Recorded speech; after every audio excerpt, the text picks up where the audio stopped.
गेल्या अनेक वर्षांपासून गिरणी कामगारांच्या ज्या मागण्या आहेत त्यांच्याकडे कोणी लक्ष देत नाहीये। त्या प्रलंबित मागण्या आहेत, परंतु जुलै महिन्यामध्ये उपमुख्यमंत्री एकनाथ शिंदे यांनी या गिरणी कामगारांना आश्वासित केलेलं होतं, आश्वासन देण्यात आलेलं होतं की मुंबईत या गिरणी कामगारांना घरं देण्यात येतील, परंतु हे आश्वासन जे आहे ते अद्यापही पूर्ण करण्यात आलेलं नाहीये। त्याच अनुषंगाने गिरणी कामगारांचं नेमकं म्हणणं काय आहे हे आपण जाणून घेणार आहोत। खरं तर गेल्या अनेक वर्षांपासूनच्या तुमच्या या मागण्या आहेत की मुंबईतच घर मिळावं, परंतु याकडे आत्ताही लक्ष दिलं जात नाही, फक्त आश्वासित केलेलं आहे।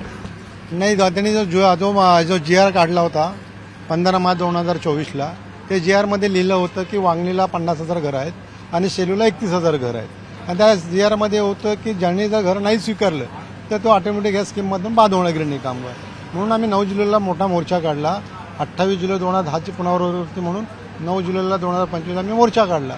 त्या मोर्चाचं फलित म्हणून आम्हाला उदय सामंत साहेब भेटून आले, स्वतः कॅबिनेट मंत्री आम्हाला भेटायला आले आणि मिनिट्स घेऊन आले की बाबा तुम्ही या आणि आमच्याशी चर्चा करा। दुसऱ्या 10 तारखेला एकनाथजी शिंदे साहेबांच्या दालनामध्ये आमची चर्चा झाली। 8 ते 10 संघटना चर्चा झाल्या। त्या चर्चांमध्ये ठरलं की जे काही तो जो GR होता, GR मध्ये 17 नंबरचा कॉलम होता, ज्यांनी घर नाही स्वीकारलं तर तो बाद होणार, तो कॉलम रद्द करणार।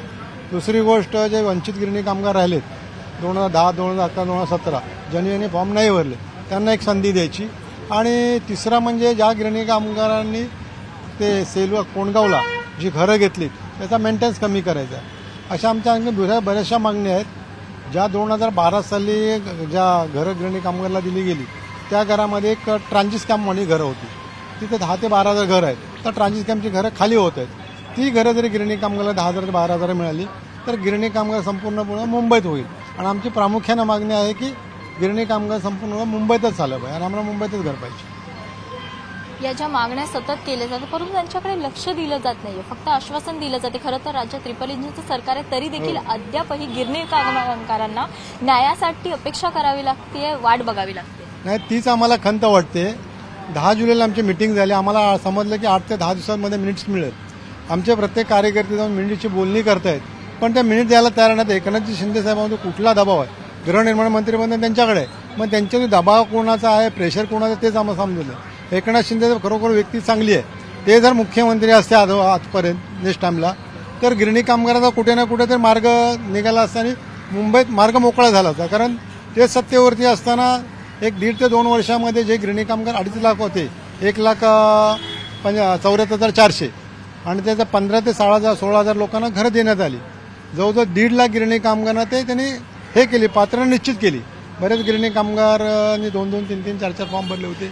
काही लोकांनी 70चे, कोण 80चे होते, त्यांनी फॉर्म भरले। त्यांनी पात्र निश्चित करून 1 लाख ते 1,05,000 घर आहेत, पण त्यांच्यावरती कुठला दबाव आहे, कुठला प्रेशर ते काय बोलत नाहीत। एकनाथ शिंदे मोकळेपणाने बोलत नाहीत आणि आम्हाला बैठक पण देत नाहीत, भेट पण देत नाहीत। आता 10 जुलैला आमची भेट झाली, आम्हाला 2 महिन्याला मिनिट्स मिळत नाही, 2 महिने होऊन गेले, पण मिनिट्स का देत नाहीत, का कोण देत नाही, त्यांना कोणाकडून प्रेशर आहे, कोणाकडून दबाव, तेच आम्हाला समजत नाही। तुम्ही गेल्या जुलै महिन्यामध्ये आता म्हणजे 2 महिन्यापूर्वीच आंदोलन केलेलं होतं आणि तेव्हा आश्वासित करण्यात आलं, तर आता पुन्हा आंदोलनाचा पवित्र हाती घेणार आहात का? हो, जर मी काय म्हणतो, आम्हाला आमची मिटिंग परवाच झाली सोमवारी, आता परत 23 तारखेला एक मिटिंग आहे। 23 तारखेमध्ये आम्ही ठरणार आहे की जर आम्हाला मिनिट्स नाही मिळालं किंवा आमच्या मागण्याला जर त्यांनी नाही मान्य केलं, आम्हाला परत आंदोलन छेडावं लागेल। आम्ही आंदोलन छेडणार आहे, म्हाडावरती असेल किंवा डायरेक्ट मंत्रालयात। आता आझाद मैदान वगैरे नाही, आझाद मैदानला कोणी बसत नाही, काही नाही, आता डायरेक्ट मंत्रालयावरती असेल किंवा म्हाडा कार्यालयावरती आंदोलन करावं लागणार। आपण गिरणी कामगारांशी बातचीत केलेली आहे, त्यांचं हेच म्हणणं आहे की मागण्यांकडे लक्ष दिलं जात नाहीये, फक्त आश्वासित केलं जातं। त्या अनुषंगाने 23 तारखेला पुन्हा एकदा बैठक पार पडणार आहे, त्या बैठकीमध्ये पुढची दिशा ठरवली जाईल। आंदोलन हे मंत्रालयावरती किंवा म्हाडा कार्यालयावरती करण्यात येईल, आझाद मैदानी ते बसून आता आंदोलन करण्यात येणार नाही असं देखील सांगण्यात आलेलं आहे। व्हिडिओ जर्नलिस्ट गणेश काळेसह स्नेहा जाधव, न्यूज 18 लोकमत, मुंबई।